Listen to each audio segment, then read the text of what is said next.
The chance that things will be better is so much more than the bad things that can come from it.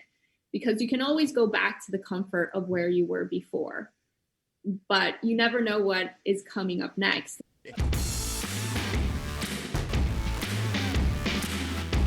I'm Dr Pardo. I'm Hubert Hemstra, and this is the Vet Vault.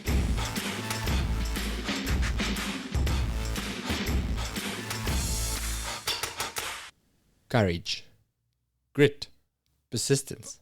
Some might call it stubbornness. Whatever you call it, our guest for this episode has it in spades.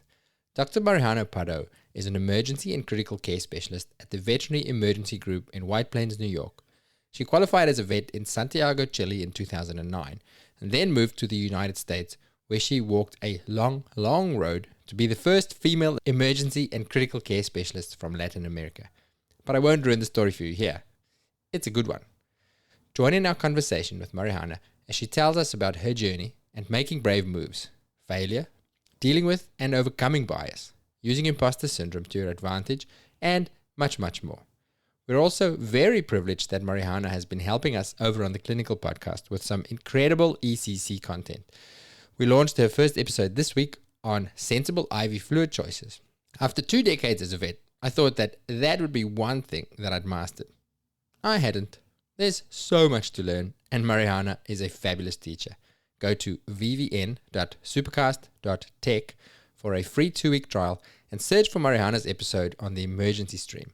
And while you're at it, check out the discussion on feline lower urinary tract disease on the Medicine Podcast with both a medicine specialist and a behavior specialist.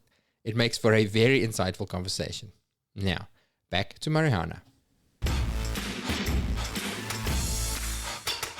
So I want to start straight away, Mariana, with your story, and I want to dig back right to the beginning. So you are an emergency and critical care specialist, yep? That's right. Yeah, and you specialized in the US. You did your specialist qualifications in the US, but you studied your veterinary degree in Chile. That's right. Chile. I never know how to pronounce it. Chile. That's a long journey, and that takes a lot of grit and determination and a lot of heart to go for. I'm imagining it does. I'm curious, young Mariana, did you grow up in Chile as well? Yeah, so I was born here in the United States, but both of my parents are from Chile. So I went kind of back and forth in my childhood, and by the time I was 11, they had decided to just officially move back to Chile. So I did all of my middle school, high school, and university in Chile, where I went to vet school. So at that point, I really did not have any intentions of coming back to the United States. Mm-hmm. Thankfully, my parents got ahead and always made sure that I maintained my English, obviously. So that was great. But all throughout vet school, I actually wanted to do exotics. I went into vet school being in love with trying to do zoo med. That was the passion. So all throughout vet school, I did externships at the zoo. I worked with primates. I did anything on the weekends that would get me involved and get a foot in to exotic medicine, since it's so hard to get into the zoo. And I did end up working for 3 years at the zoo doing animal enrichment and volunteering there, and made a lot of connections. And my mother had this image of her doctor daughter being in this white coat, attending like dogs and cats. And that was obviously very different from zoo med, and not what I was envisioning for myself. So just to please her, I was like, fine, I will do an externship in small animal to prove to you that I hate it and that I will be very bored. I know, like mother knows best, right? So I just told her like, fine, but I'm not going to do GP. I'm just going to do emergency, because at least that sounds a little bit more exciting. And of course, I fell in love with emergency. And really what I realized is that I love all types of emergencies, exotics as well. They still are a huge passion of mine. I just don't like stable patients in general. So if their skin is wrong, or they have like small little eyeball issues, that's just not my thing. Vaccines, I every time that there is an employee that's like, hey, can you vaccinate my pet? I'm like, I don't know where these vaccines go or which one is due. So can you ask someone else or tell me which one and I will place it, but I don't know. So at that point, I started working at this emergency practice, which is very well renowned in Latin America. So my mentor there, I started actually working doing the exotics animals there, and my mentor really was like, you're going to be an amazing criticalist. I was like, absolutely not. I like it here, but I'm still doing the exotics. And as he continued to push, my partner, my boyfriend at that time, he also kind of wanted to leave the country. So we decided to leave for the United States. And I was like, fine, I want to become a board certified emergency and critical care specialist. And I want to go to Cornell University. That was the dream. At that point, Cornell was the #1 university in the country, or ranked number 1 in the world. So obviously just set your sight high of where you want to go. That's where I wanted to go. And we decided to just get on a plane, and with $1,600 in our pocket, we went to Miami. I did not have a job. We did not have anywhere to live. And in the airport at 5 a.m., I figured it out. And I was like, oh, I remember that I have a friend from vet school that moved here. Let me Facebook her and see if she's available. And I woke her up at 6 a.m. and she was like, hey, yeah, let's hang out. I was like, yeah, because I don't have anywhere to live or do anything. So can you help me try to get that ready so I have somewhere to sleep tonight? Turns out that she was renting a room. So we rented a room from her. I changed my clothes that day, printed out my resume, went to 20 or 30 hospitals that same day. And by that night, I had a job. The next day I was working. As an intern? Wow. As a technician. So I was working as a nurse initially, as a veterinary nurse. So I didn't have my license to work in the United States. So all of these things I kind of knew from Chile that I needed to do, but it's really hard to find this information when you're not here. There's a lot of steps, and the websites are not very clear on what it is that you need.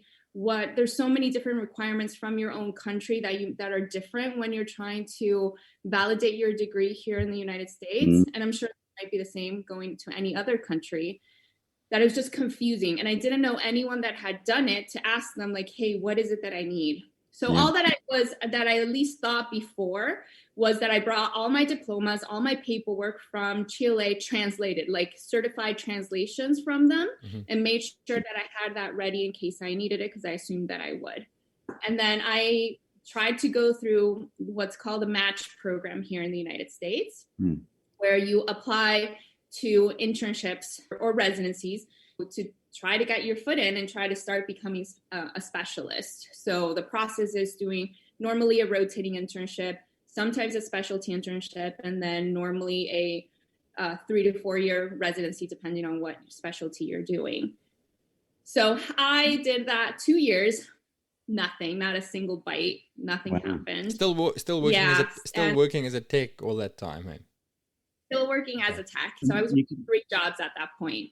So I was working my full-time tech job. I was doing per diem or covering shifts in another place. And I was working as an anesthetist for a traveling orthopedic surgeon in Miami. Wow. Gosh. I didn't know how many hours in the day. Did the orthopedic traveling surgeon do his surgeries at night or something like that if you had a full-time job? But days off. So I basically just worked almost 7 days a week, because we got here with $1,600. So I did not have any money. Trying to validate your degree here in the United States is almost $10,000. So it is extremely expensive to do each step. And obviously I need to live, I need to pay rent and all these additional things to try to prepare for each one of these steps. I was paying for courses because I studied in Spanish. So even though I speak English, medical English is a whole other world. Whoa. So I need to now learn everything. So being a technician was so incredibly useful because I was learning on the job, learning about not only just the medical jargon, but also what diseases we see here in the United States. Because geographically, you're going to see different types of diseases as well, or different types of treatments. And obviously I considered that the university that I went to was very good in Chile, but it does not compare to the education that they get here in the United States. So that was also a little bit of a hurt ego that I had, because I had graduated recently, but I also felt that I had a very supportive community in Chile. So I thought that I was a pretty good doctor. And I got here and I was like, oh, I don't know anything. Okay, that's okay. I'm working as a nurse, so that's okay. I'll start relearning things, and that's great because I worked on my technical skills. I worked at a referral and emergency practice, so I worked with internal medicine mostly and ER, and they did really respect me and treat me really, really well in general. So that was great. They really respected my opinions, and I became like the head ICU nurse and supervisor at that point, which was great. I really, really enjoy teaching. That really is kind of my passion. So I was just like the person that would just train everyone that would come in, or would work like with the students that would come in. And it got to a point that after a couple of years, you're like, am I ever going to make it? Is this going to happen? Or is this where I'm stuck and I'm just going to be a nurse forever? So I started validating my degree, and there's multiple steps to that, a bunch of different tests that need to be done. And I was getting through that. And my partner that I came with, by now we had broken up, but we were... Because you were working too much.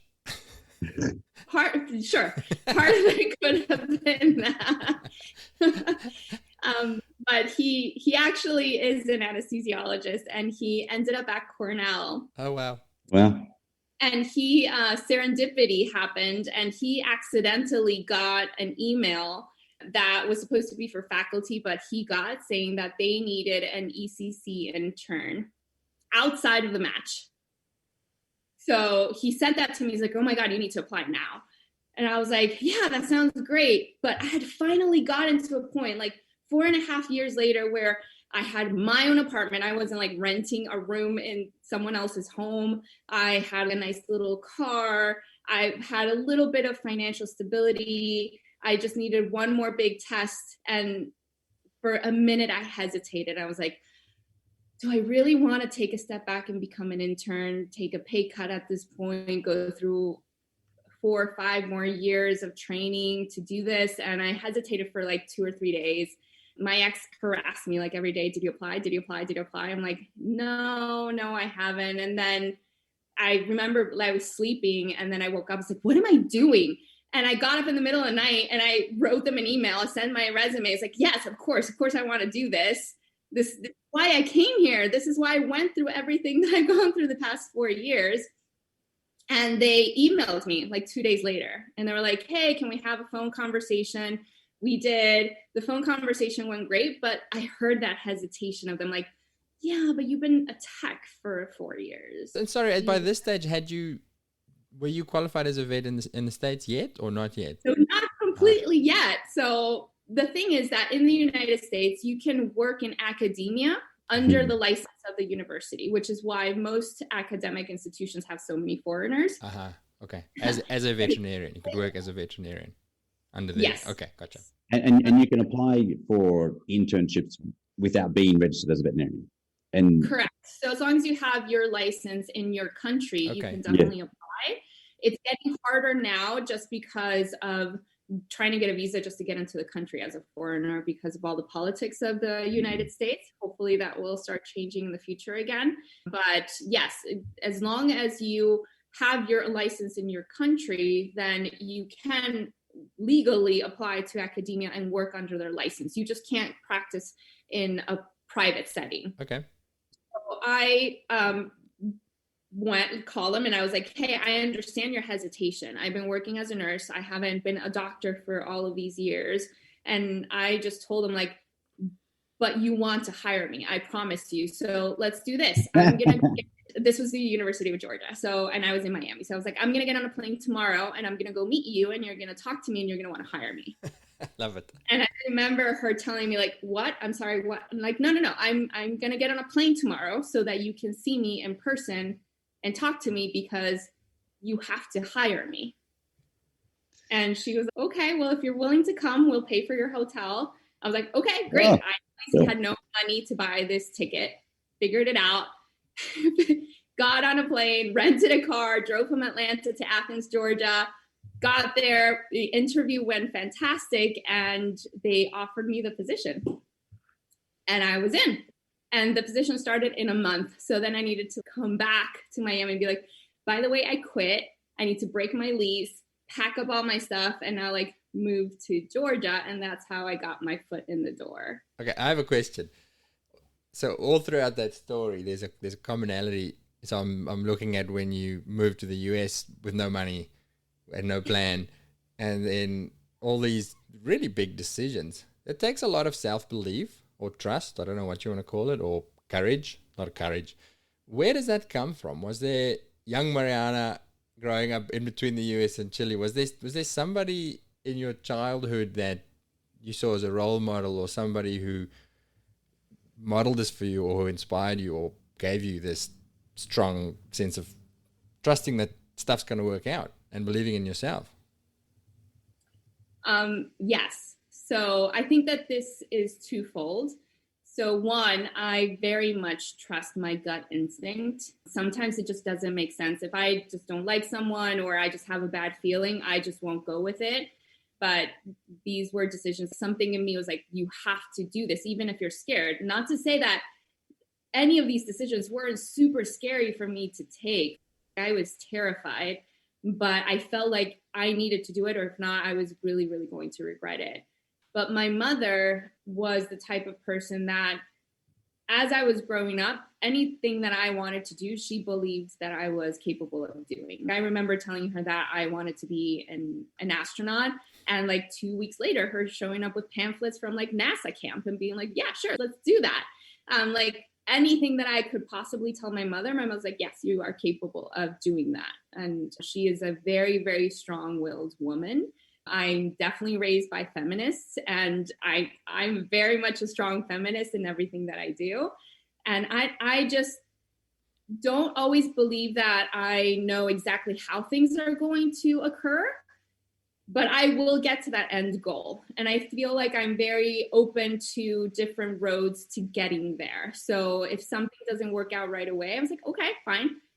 It will eventually work out in another way. So I don't always have a set plan, obviously, based on what I've just told you. But I just have that end goal in mind. And I just kind of laser focused on that's what I'm going to end up achieving. Relentless is a word that I or other people would call it stubborn.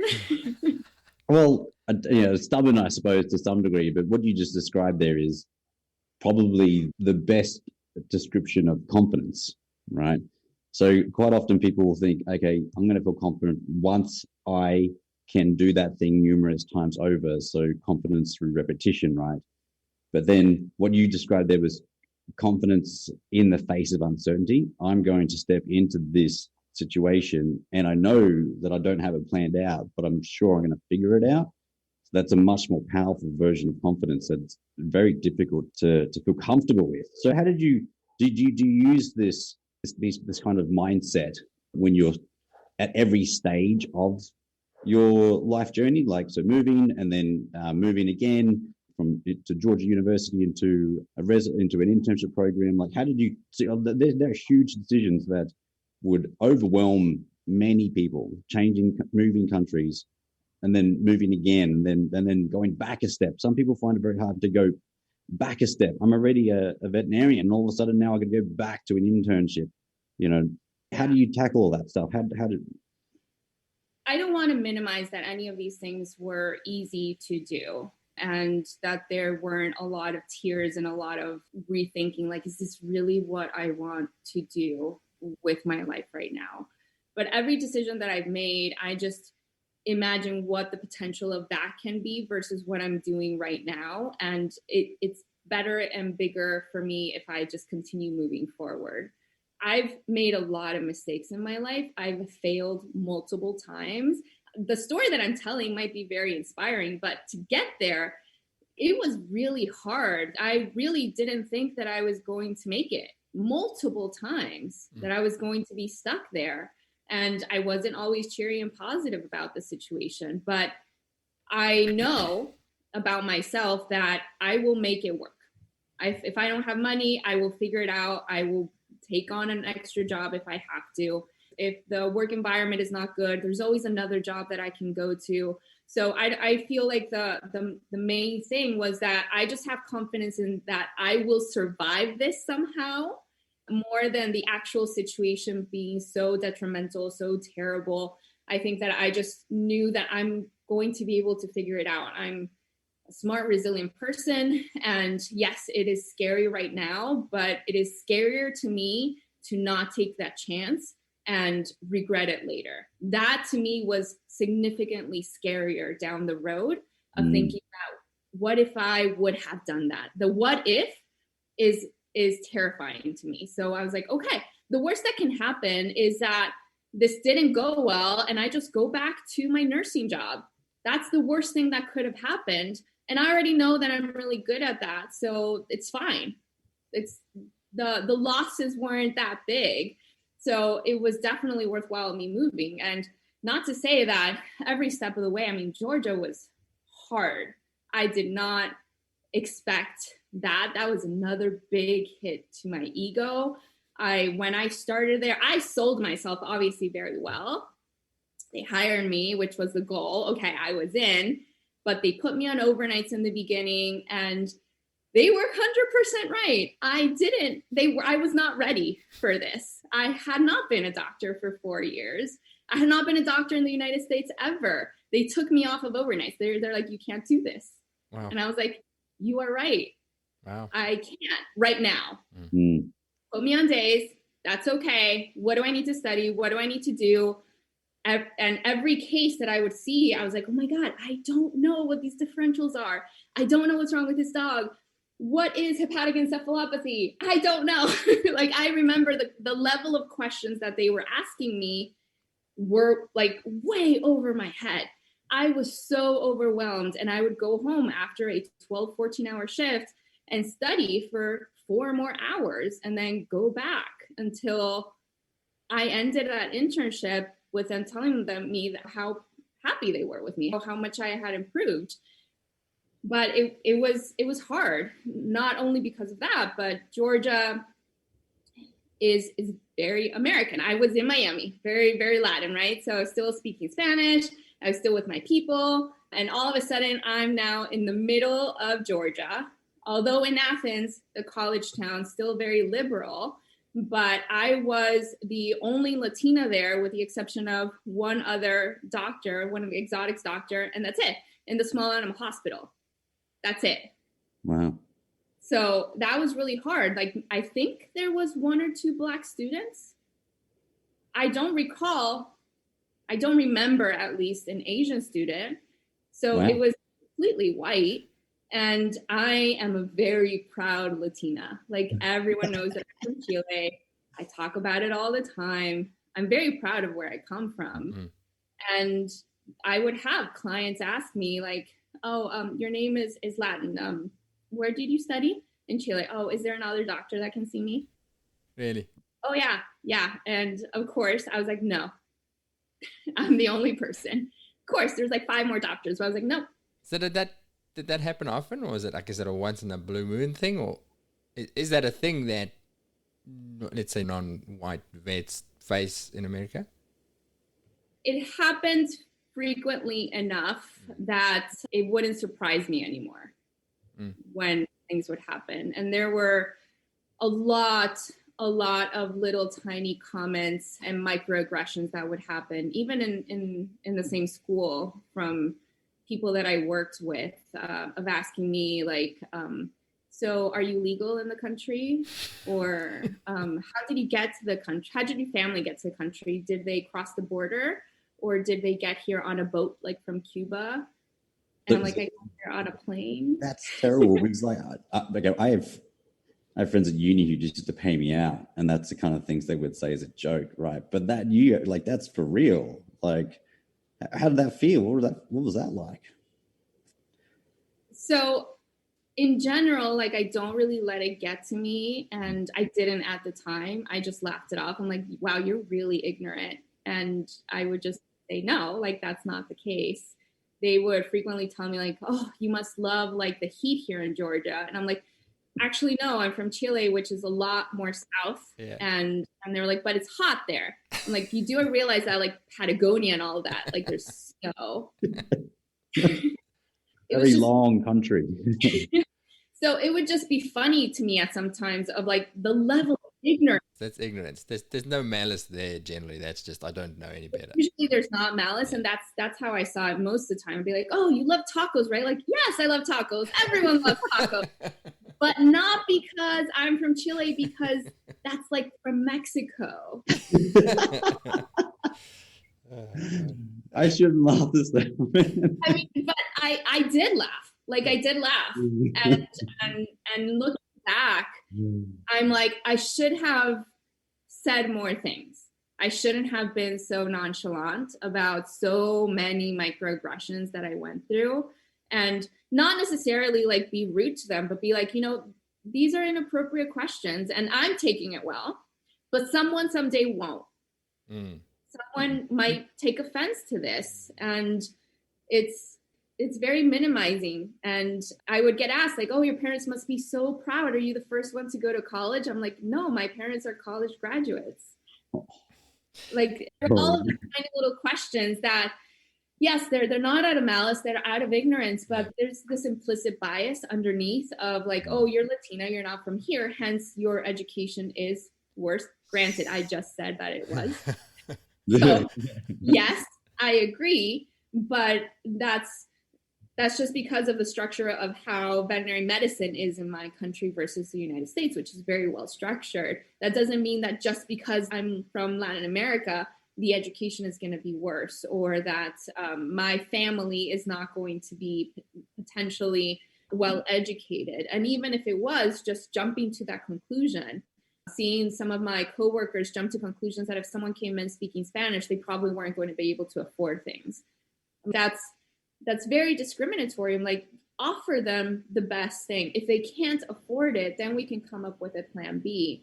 But for you to just jump the gun and not even offer the gold standard, that is ridiculous.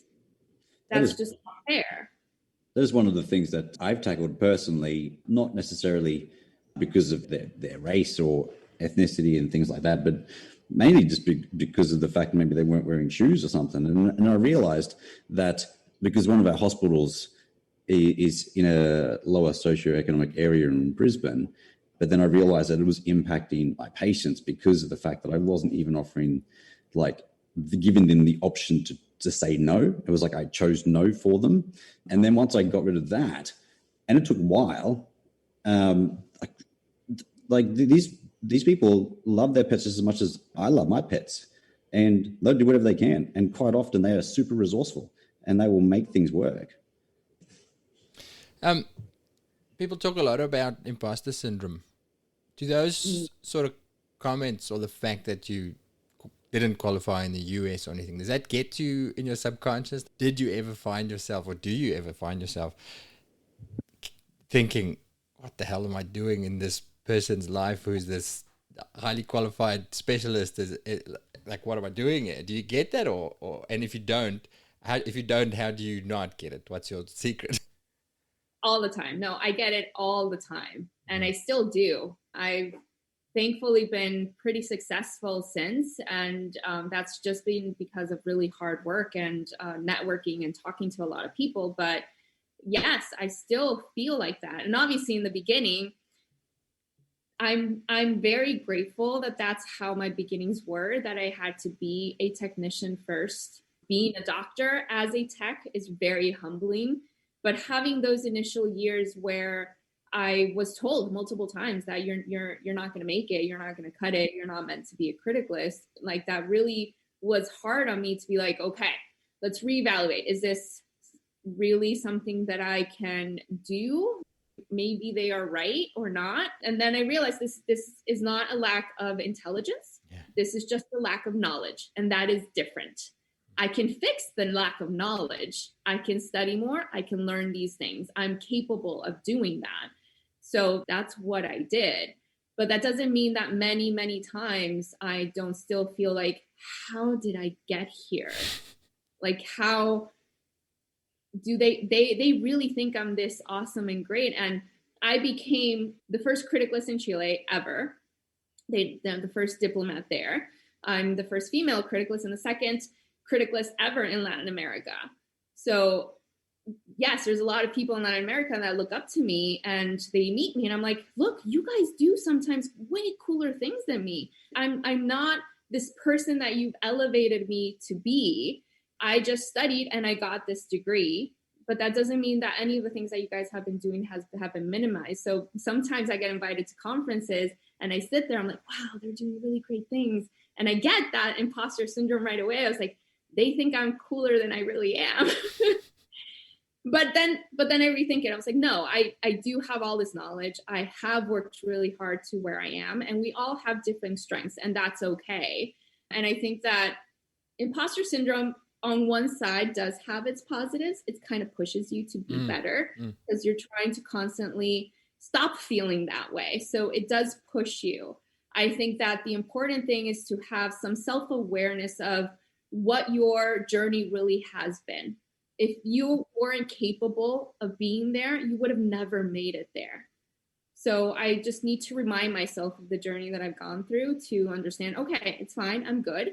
And I'm very, very open about the mistakes and the failures that I've had so that people know the reality of who I am. Because I also don't want other people to feel like what I've accomplished is impossible, because it isn't. It does take a lot of work and you need to be willing to sacrifice a lot of time and effort to do that. But it's not impossible to do in any way. I'm not in any way smarter than the average person. I'm just more hardworking. And like I said before, stubborn. I really like what you said there about how do you approach it when you get that feeling of, oh, I'm not good enough for this. The fact that you evaluate it first to see, is there any truth in that? Because we tell everybody, just, no, it's bullshit, you're worth it, and you're good enough. But actually looking at it going, is there a grain of truth in it? Should I be improving something? And then I feel like by asking that question, if the answer is no, actually, I am fully qualified in this, then I feel like that feeling would also go away, to go, well, fix it if you need to fix it, or forget about it because it's an invalid question that's coming up. That's really great. I also like the fact that the next step after that is evidence to prove otherwise. Is it real? Oh, maybe it is a bit real, but actually, no, what have I done that shows that I am a capable, confident person that can push through this stuff? I'm very curious about the animal ownership and the veterinary profession in Latin America. I don't know anything about it. We traveled, my wife and I, before coming to Australia. We actually spent a fair bit of time traveling all through South America, and I certainly noticed what seems like a high level of pet ownership. I had we actually had our own pet for a day in Puerto Natales down in the south. We spent the day walking around town, and this dog just started following us around. We went for a day hike, and he did the whole 12K day hike with us. And at the end of the hike, we sat down at a lake and had an ice cream, and he shared the ice cream with us. Sounds right. Well, but what is it like? Is there a big culture of pet ownership and of veterinary care, or is it very different from the US, for example? It is different, and it has been improving. So when I left Chile like 13 years ago now, there definitely were a lot of owners that were willing to invest in their pets. But before that, there was still a little bit of a culture of animals should live outside, and they're not completely being kind of family members. I do think over the last decade and a half, that has been changing significantly. And I think this is probably globally as well. I mean, less people are having children, more people are accepting that their pets are part of their family and treating them as their own children. So there's more disposable income to invest in them. They have developed more ways to try to provide better care for pets with like insurance companies and pet stores and things that will really provide health care geared towards animals. And that has definitely been a big boom in Latin America as well. there is like a massive amounts of conferences that are continuously happening in Latin America. Like they are very, very big on CE. And I think that culture has been changing dramatically and very, very quickly. So when I've been visiting in the pre-pandemic era, it's completely different from the Latin America that I knew before I left. People are investing a lot of money in their pets now. They do want to do the very best. They want the very best service that they can get for them. They want to do the advanced imaging, the specialized types of surgeries. That's what they want. They want to make sure that they have the little camera and the app so they can look at their pet while it's being hospitalized. Like they want all those extra little perks that they can get so that they can be in touch with their pet at all times. But I do still think that there's a really big stigma around Latin America, at least here in the United States, about other veterinarians or other people thinking that Latin Americans don't really care about animal care as much as they do. But there might be a grain of salt, a grain of truth in there. But I think that has been changing and shifting over the past decade. So how did that impact you? So you grew up with that kind of pet culture and that kind of environment. Did that influence the way that you thought you would practice? So while I was in Chile practicing, I was fortunate enough to work at this emergency hospital. And I think that we provided fantastic care, kind of top of the line, excellent technology at that time, and they still do. The downfall of that is that they barely paid us as veterinarians. So I was not making enough to even rent a room to live. So I had 4 jobs in Chile. I worked at 3 different animal hospitals and I taught English as well to try to make up for it. And my English teaching job was the one that made the most money. So that was also a really big reason of me trying to leave the country to try to just financially be able to survive from my job.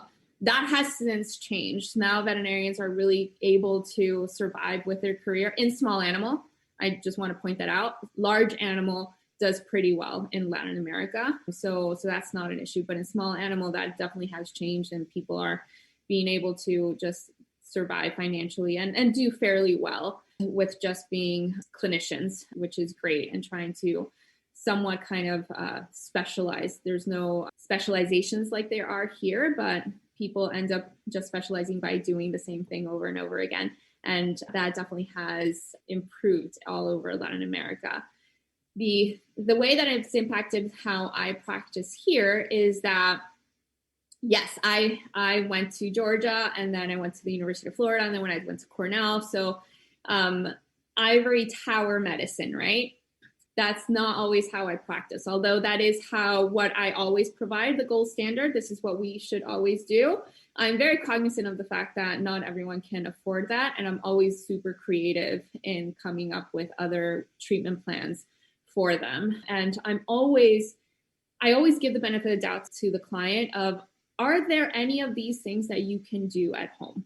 And try to give them any plan. So I'm really big on doing something like placing an esophagostomy tube. It's like, okay, it's not eating, but you need to feed them. And I know that if it stays in the hospital for 4 or 5 days with a feeding tube, it'll probably be fine, but I can't send it with an NG tube. So are you okay with an esophagostomy tube and nursing care at home? If they are okay with that, we'll do that. It's probably going to be cheaper. We'll save them money. We'll teach them how to do it and I'll send them home. I really enjoy working and trying to train the client to be involved in the medical care of their own pet, try to save them some money and give these patients more time. I think that's my biggest issue with veterinary medicine is that we demand of animals to improve in like 48 hours. Like you were hit by a car, you have pieces of brain on the floor, and if you're not good in 48 hours, then we're going to euthanize you. How dare you not get better? If this had been a person, you'd be months and months and months hospitalized. Why are we not giving these patients that same amount of time to recover before we tell them it's a terrible prognosis? That's not always the case. Sometimes they need time, but the client does not have all that money. So let's be a little bit more creative in how we can work around that. Can they place a tube and then come once a week so that I can see it? Sure, maybe we can work around that and try to come up with other plans. And I think that having worked in Latin America where I had to do some of these things and figure it out because they didn't have money, really opened my eyes to see like, okay, I know how to do ivory tower medicine, but let's also do real life medicine and figure it out for these patients. And not everyone is going to have $6,000 to $10,000 to do things. So sometimes I ask them, they're like, I can't afford it. I'm like, okay, how much do you have? Let's be real. How much money can you give me right now? I will make you an estimate around that within reason. Sometimes there are times that I'm like, no matter what, sorry, but this can't happen. We need to come up with another plan. But I would say that 40% of the time, clients want to have their pets survive and they will make it work. They will try to do whatever it is that they can at home. And if it fails at home, they feel like, okay, they've really done everything they can. And they feel so much better making that decision of euthanizing their pet because they really tried everything. Yeah. I was about to say it's kind of like emergency. Well, my experience with emergency as well, it's sometimes you just have to be creative. I mean, you said the word creative, like sometimes you got to think outside the box, you know, and be like a MacGyver. Like I'm fairly certain half the people who listen to this podcast don't know who MacGyver is, one of my idols. But I went to work the other day and did a MacGyver reference and no one got it. Oh, like, that's shameful. That, you know, oh my God. But what kind of people what kind of people do you have working for you, Gerard? Younger people. But I feel that as a I suppose maybe just as a veterinarian in general, you kind of have to MacGyver something sometimes. And MacGyvering is not wrong. It's not substandard. You know, it's making things work with the resources that are available. Yeah, I really like that approach of, well, I feel there is a benefit to having worked in a different sort of scenario. I've got the same coming from South Africa and now living in Australia, where it's very, very first world medicine. This is the only standard, and it's very similar. South Africa, we had a fantastic training and learned everything that you can and should do, but then you get out into practice and very often there was that same attitude. In some clients, we had very much, South Africa's got very much your standard first world client who will do anything for their pet, and then there's the other group who have nothing, and you've got to make a plan. You've got to try something. I think that's great. There's great benefit to working in an environment where you don't have all the resources. So even if you're from the US or from Australia or somewhere going to do some charity work or something where you are spaying dogs on a kitchen table outside and seeing, you know what, you can do those things. It's not just because it's not gold standard doesn't mean it's not an option. And then kind of seeing what you can get away with, and not in a nasty way, and doing the best that you can. When I heard a good saying the other day, do what you can with what you have where you are.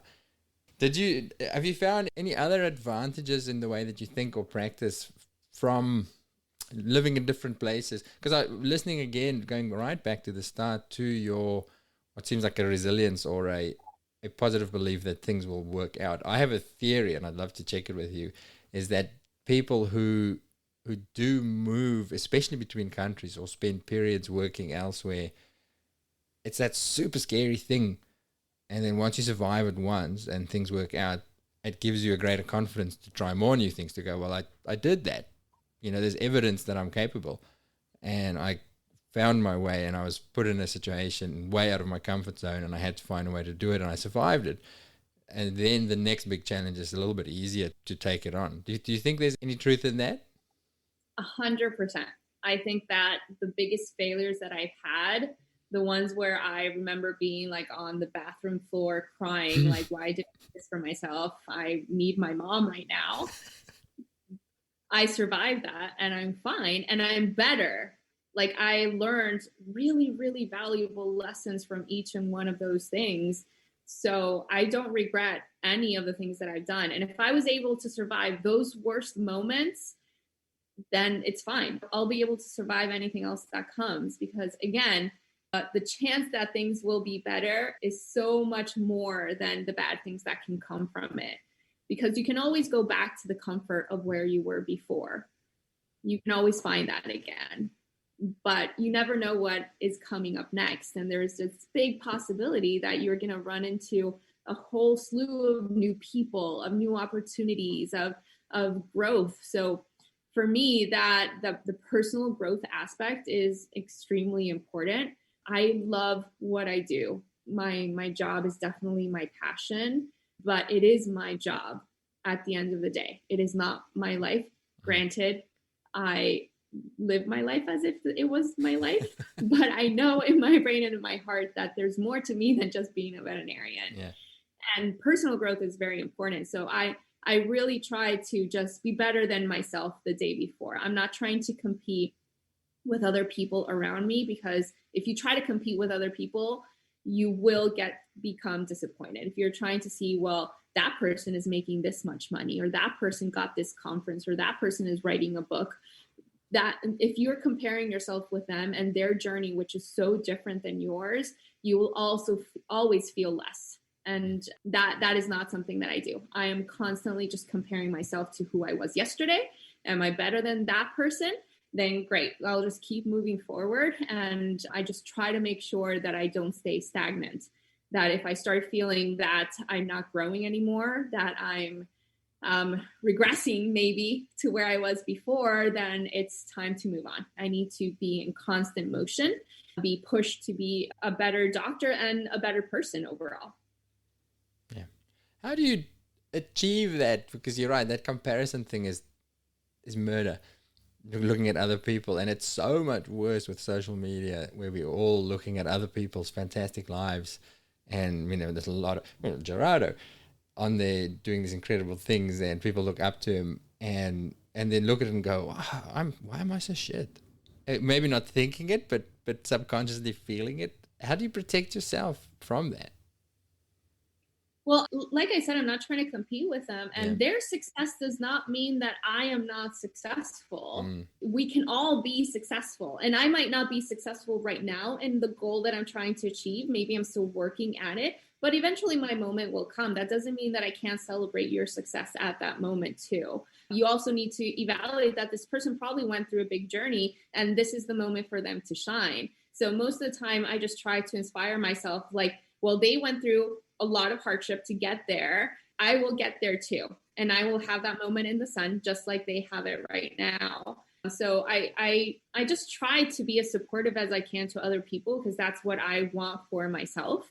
And if that is not the people that are surrounding me, then those people do not need to be in my environment. I very much think that the people around you, their moods, their attitudes are very, very contagious. It's happened to me that negative people are around me, and all of a sudden I find myself making more sarcastic comments and being more negative and being more moody and just talking to people in a harsher way. I'm like, wait, that's not who I am.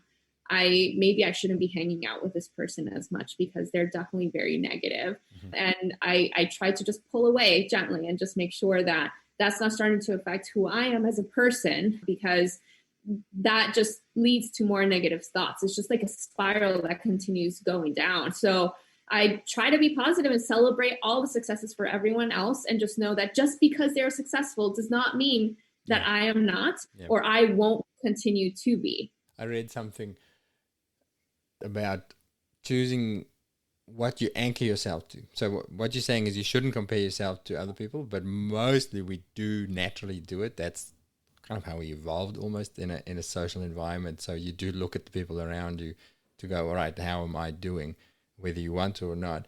But then consciously choosing your anchor of what you're comparing yourself to, instead of looking up, because there's always going to be somebody who you feel is better than you, flipping it around and saying, look, where am I? And there's a ton of people who would love to be where I am, who my life looks amazing to a ton of people. And actually doing that consciously, when you feel that negative feeling of, oh, I'm so useless, to go, hang on a second, not to think, look how great I am, but to go, look, I'm going all right, because there are a lot of people who would love to be me. I think that really helps me a lot. And I think that also goes in just being vulnerable and open about what your own journey has been with people around you, because people will be more open to tell you what their opinion about you is if you are sharing those experiences. You're telling them your hardships and not just if you're the type of person that's constantly just sharing the good things and not how hard it was for you to get there, people may not understand how hard that was, and they may not celebrate you in that same way when you actually get there. And those are the people that really need to continue to uplift you and continue to tell you, like, hey, just remember what you went through to get here. And that's really important. So having that support system is incredibly important, and staying true to who you are, showing the people around you that it's okay to be vulnerable, it's okay to fail, it's okay to make mistakes. And look at me now. I'm still successful, even though I made all of these mistakes, I was still able to make it. And when I look at those people that are potentially more successful to me, they're just inspiration of being like, okay, there's more that I can do. Cool. There's extra steps that I can take, and don't just stay here, because there's always more. I love that. Do you want to talk about Latinx Veterinary Medical Association? You talked about how you like to support other people. You talked about being a very proud Latina. So I Googled you and found this thing that you're part of, and it's fascinating. I'll read you what the blurb says on the website to give some background. To help create a veterinary community that's representative of our society in order to make veterinary care more accessible to the Latinx community. First of all, what's Latinx? Latinx, I've never seen that term before. Yeah, so the Latinx terminology probably appeared maybe in, I don't know exactly, but probably in the past like 5 to 8 years. And it's just a gender neutral term for Latino, Latina. So Latinx community just involves everyone. The Latinx Veterinary Medical Association was actually created by 2 students. One of them just graduated and the other one is going into their clinical year in Canada. So already mind-blowing that students are creating such an important association. And I feel like over the pandemic and maybe the year before, there's been a really big surge of creating some of these affinity groups that are related to race as well. And it just goes to show how big of an issue it is that the veterinary profession is so incredibly white. Yeah, I'm bringing out the numbers on the site. 61.4% Hispanic household own pets. So is that 61% of all pet owning families in the US being Hispanic, or is that 61% of Hispanic households own pets? 61% of Hispanic households. However, the United States has a huge Hispanic population. And the veterinary United States population is only 5% of vet schools are Latinx. So why? Which is not a very good representation.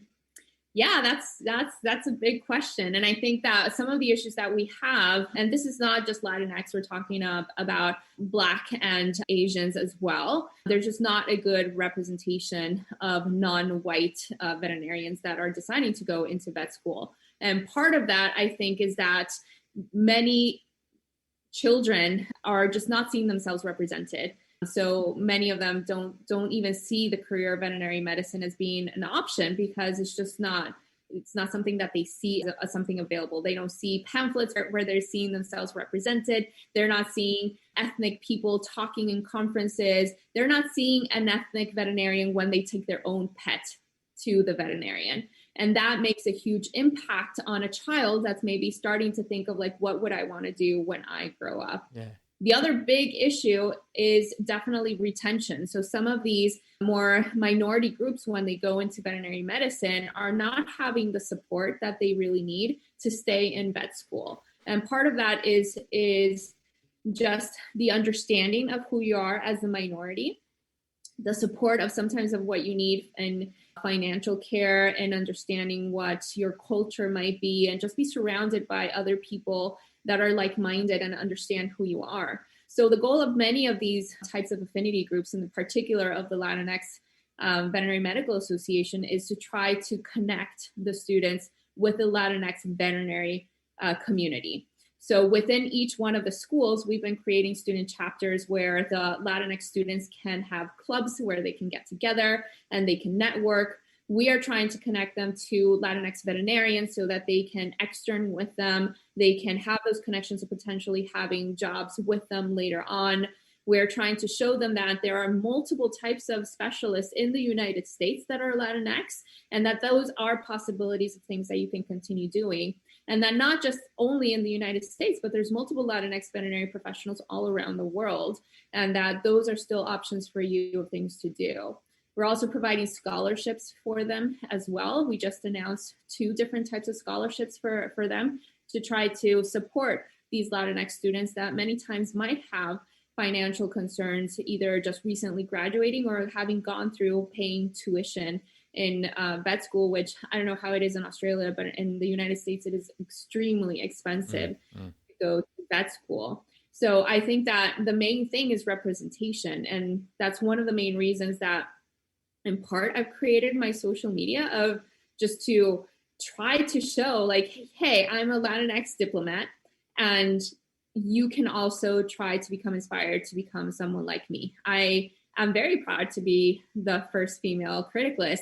I don't want that to continue to be the case. There needs to be like 50 more of me. I wanted to get to the point where my name is not special anymore because there's so many other diplomats. And that's what we're striving for, is just to create a support system of a Latinx community.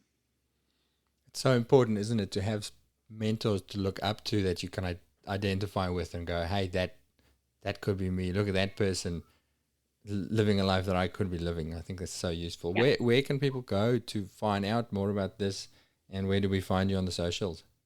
Yeah, so on Instagram, you can go to Latinx Vet. On Facebook, you can go to Latinx Veterinary Medical Association, and you can go to the links there to the websites.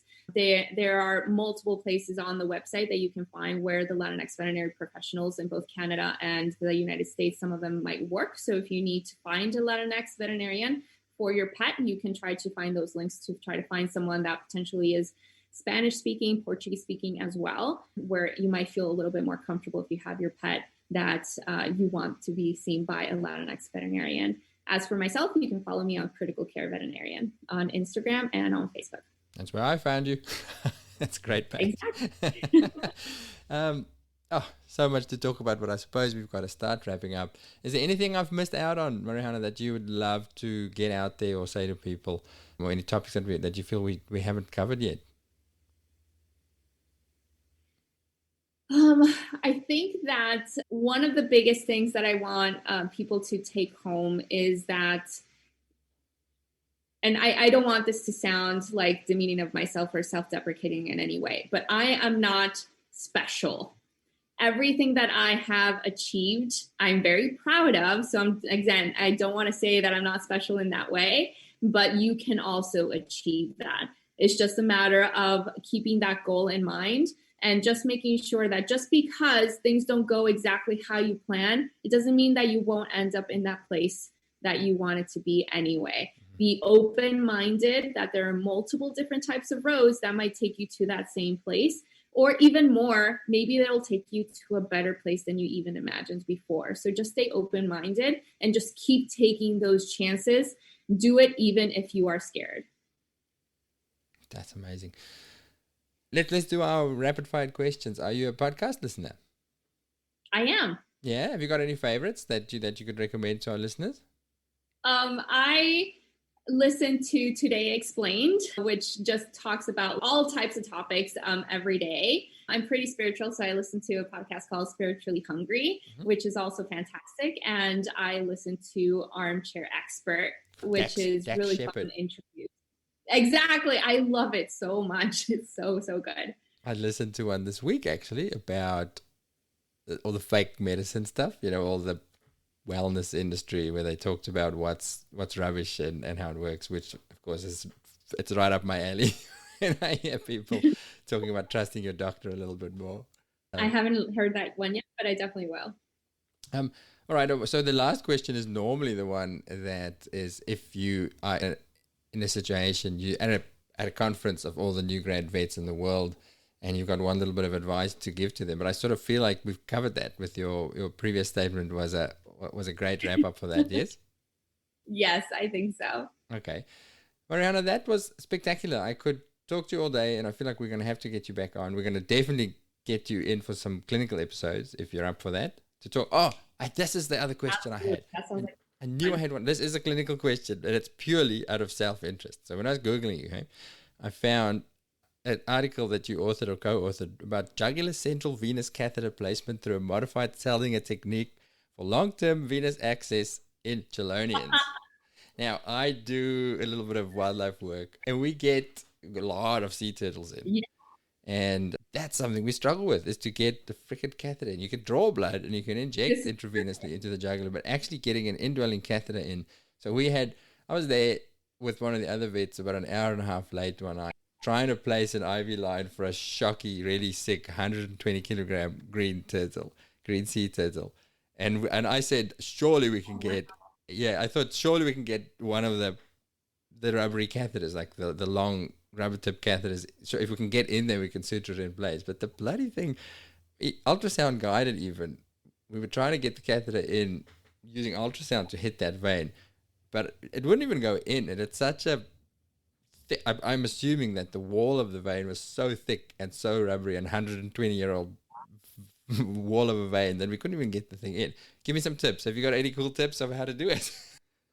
Yeah, so all of the catheters that I did there were with cut downs. So I didn't even try to do ultrasound guided. One of them had a PCV of 2%, insane, which I've never seen a hematocrit in my life. He had a pretty bad hemorrhage. So in those patients, like we just did a cut down. We just went straight to it. They were anesthetized or heavily sedated for us to place it. But in all of them, they had these catheters in place long term. I believe the longest one was a couple of months that he had the central line in place. So cut down and actually see the vessel so that you can place the catheter is probably going to be the best way for you to place that. And then once you have that catheter in place, the catheter is not going to stay. It's just a guide wire for you to place your central line, and then you remove the actual catheter. Yep. And then the catheter works wonderfully. Like it's beautiful. I'm happy to send you a copy of the paper if you like. Awesome, I'd love to. So where did you work with turtles so much where you had learned how to do this? Yeah, so at the University of Georgia, again, like I love exotics, so I had only 1 week of electives that I could do. I chose exotics, and I worked with Steven Divers, which is really big into reptiles. And I just happened to have 3 critically ill tortoises, and he was a very wonderful mentor to me. He believed in me, he trusted me, and he was very open to some of my suggestions. So when they were like, oh, it has a PCV of 2, I'm like, oh, well, let's transfuse it, obviously. That's no big deal. And he was like, yeah, it's just catheters are an issue. I'm like, yeah, but let's place a central line. He was like, what? I love it. Like, well, this seems like the obvious solution. If it was a dog, that's what I would do if it has a bendy neck. Yeah. And he was like, wait, let's talk about this more. What does this entail? And he was like, okay, let's try it. I mean, what's the worst that can happen? Yeah. It dies. It already has a hematocrit of 2. Like, we're there. Yeah. And it worked great. And within the span of the week and a half that I was there, these 3 patients came in that were all in critical state. And we were able to place all of them, and they all did fantastic. The 2 PCV survived. The 2 PCV survived. So they had a colony of tortoises. So they brought in another tortoise for us to get blood for a transfusion. So we had a donor. We don't know about blood types in these tortoises. I'm sure we don't. So we did like a manual little cross match just to make sure. He had like 5 or 6, but they were like 200 kilograms each. So he had to bring it in, and we pulled blood. It seemed to go well. We transfused it. The tortoise did great. And we gave it some iron. We kept it there for like a week, and it did fine. It went home. So it worked wonderfully, but I learned a lot with them. The resident that was there, Lila Proenza, she's fantastic. You should follow her on at Vet Ahead on Instagram. She's a board certified ZooMed diplomat. She's from Brazil. Wow. She was the other Latina that was there in the hospital with me, a very good friend, and she's definitely continued to teach me a lot about exotics. So again, I don't like when they're stable. So like GP exotic medicine is very boring to me, but that was fun. I really, really enjoy the critical care exotics. Oh, this is amazing. Thank you so much for your time. Cool. I really had fun. Me too. I had a blast. Thank you so much. Take care.